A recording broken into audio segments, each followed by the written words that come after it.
Corona virus के खिलाफ भारत की जंग रंग लाती दिख रही है, जो करोड़ों भारतीयों के लिए बड़ी गुड न्यूज है। भारत में आंकड़ा अब 60,000 पर आ गया है।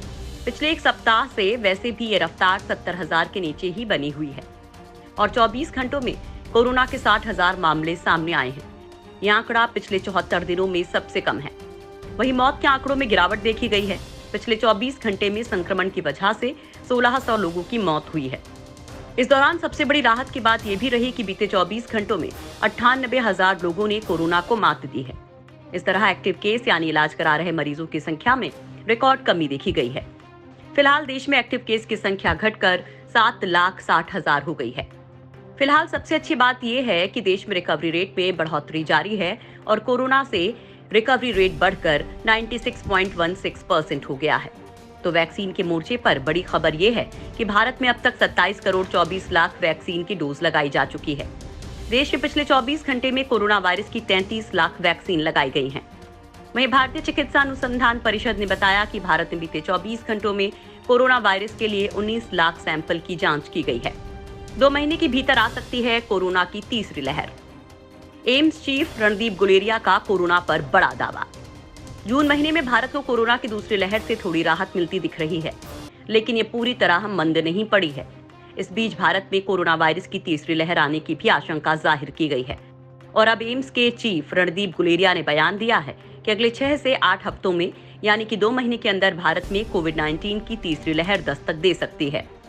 गुलेरिया ने कहा कि हमने अनलॉक की प्रक्रिया शुरू कर दी है और फिर से कोरोना नियमों का पालन करने में लापरवाही देखी जा रही है। ऐसा लगता है जैसे पहली और दूसरी लहर में जो कुछ हुआ हमने उससे कुछ सीखा नहीं। फिर से भीड़ जमा हो रही है, लोग इकट्ठा हो रहे हैं। राष्ट्रीय स्तर पर कोरोना संक्रमण के आंकड़े बढ़ने में समय लगेगा, लेकिन अगले 6 से 8 हफ्तों में केस बढ़ने लगेंगे या कुछ और देर से। ये सब निर्भर करता है कि हम कैसे कोरोना नियमों का पालन कर रहे हैं और भीड़ इकट्ठा होने से रोक रहे हैं। हालांकि रणदीप गुलेरिया ने तीसरी लहर को लेकर कहा कि इस पर ज्यादा नियंत्रण हो सकेगा। देश में तेजी से वैक्सीनेशन प्रोग्राम चल रहा है। थर्ड वेव के आने तक काफी लोगों का वैक्सीनेशन हो चुका होगा। इसके अलावा दूसरी लहर से कुछ हद तक मिली नेचुरल इम्यूनिटी भी होगी, जो इसे ज्यादा प्रभावी नहीं होने देगी। आपको बता दें कि दूसरी लहर में भारत में अस्पतालों में बिस्तर की कमी के साथ ही मेडिकल सप्लाई की भी कमी हो गई थी।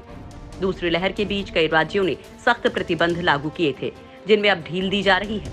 इसी को लेकर एम्स चीफ ने अगले 2 महीने में कोरोना की तीसरी लहर आने की आशंका जाहिर की है। कोरोना संक्रमण ने दुनिया भर में अब तक 40 लाख से ज्यादा लोगों की जान ले ली है। इसमें 50% हिस्सेदारी भारत, अमेरिका, ब्राजील और रूस, मैक्सिको की है। कोरोना का नया वेरिएंट लैम्डा मचा सकता है कहर। चपेट में 29 देश, नहीं काम कर रही कोई एंटीबॉडी। कोरोना के डेल्टा वेरिएंट से निपटने के दुनिया के प्रयासों के बीच WHO ने बताया कि 29 देशों में कोरोना का एक और नया वेरिएंट पाया गया है। लैम्डा नाम के इस वेरिएंट के बारे में कहा जा रहा है कि ये दक्षिण अमेरिका में पहली बार पाया गया था। WHO ने वीकली अपडेट में कहा कि पहली बार पेरू में पाया गया लैम्डा वेरिएंट दक्षिण अमेरिका में कोरोना के बढ़ते मामलों के लिए जिम्मेदार था। WHO ने चिंता जाहिर की है कि संक्रमण का ये वेरिएंट कहीं दुनिया भर में ना फैल जाए। हाल ही में डेल्टा वेरिएंट ने भी दुनिया की चिंता बढ़ा दी थी। ब्रिटेन ने दावा किया है कि उसके देश में 11 दिन में मामले दोगुने हो गए और इसका जिम्मेदार डेल्टा वेरिएंट को माना जा रहा है। अधिकारियों ने बताया कि पेरू में लैम्डा वेरिएंट का ज्यादा असर पाया गया। पेरू में अप्रैल 2021 से लेकर अब तक 81% कोरोना मामले इसी वेरिएंट से जुड़े हुए हैं। उधर चिली में पिछले 60 दिनों में सबमिट किए गए मामलों में से 32% मामलों में ये वेरिएंट पाया गया है। अर्जेंटीना और इक्वाडोर जैसे अन्य देशों में भी इस वेरिएंट के कई मामले दर्ज किए गए हैं। इन्हें मिलाकर कुल 29 देशों में इस वेरिएंट के मामले मिले हैं। लैम्डा वेरिएंट म्यूटेट होता है, जो संक्रमण क्षमता को बढ़ा सकता है। साथ ही संक्रमण के स्वरूप के सामने एंटीबॉडी भी असर नहीं करेगा। संगठन ने कहा कि लैम्डा वेरिएंट को बेहतर ढंग से समझने के लिए और ज्यादा स्टडी की जरूरत है। आपको बता दें कि वायरस के किसी भी स्वरूप को चिंताजनक तब बताया जाता है जब वैज्ञानिक मानते हैं कि वो अधिक संक्रामक है और गंभीर रूप से बीमार कर सकता है। वेरिएंट की पहचान करने वाली जांच, उपचार और टीके भी इसके खिलाफ कम प्रभावी हो सकते हैं।